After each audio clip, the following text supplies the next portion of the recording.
Hello everyone, how are you doing? This is MD Tech here with another quick tutorial. In today's tutorial, I'm going to show you guys how to resolve if the Xbox app is not opening or working properly on your Windows 10 or Windows 11 computer. So this should hopefully be a pretty straightforward process here, guys. And without further ado, let's go ahead and jump right into it. So all you have to do is open up the search menu, type in WS Reset, best match, should come back with WS Reset. Go ahead and open that up.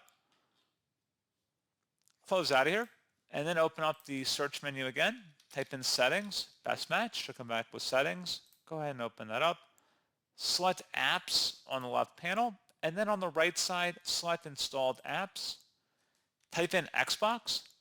Go to the main Xbox application first, select the three-dotted icon next to it, and then advanced options. Scroll down. Underneath reset, if the app isn't working right, we can try to repair it. The app's data won't be affected. Select repair.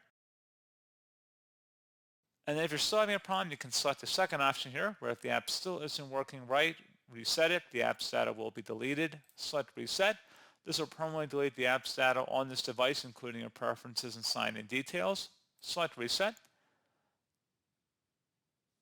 And if you're still having a problem, you can click the back arrow up at the top and then search for Xbox again.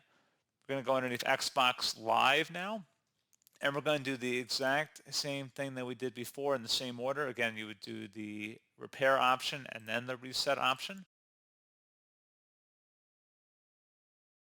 Close out of here. Open up the search menu, type in services, best match, should come back with services. Go ahead and open that up. Now you want to go and search for the Xbox gaming service. So I'm just going to go down near the bottom here. So Xbox accessory management, you want to start that service. Set that to automatic. You want to do that for all of the Xbox services listed in here. Again, startup type set to automatic, and you want to run the service.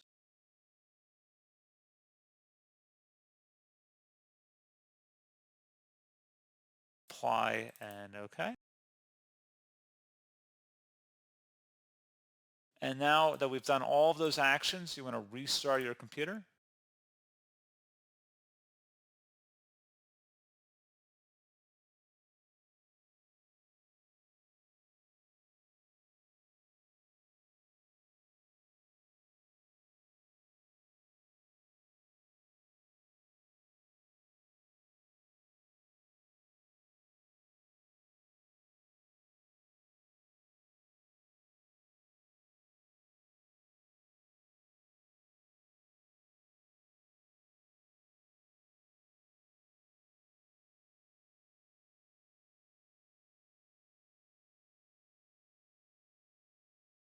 And there you go, guys. Hopefully this point your issue has been resolved. And as always, thank you for watching. I do hope I was able to help you out, and I do look forward to catching you all in the next tutorial. Goodbye.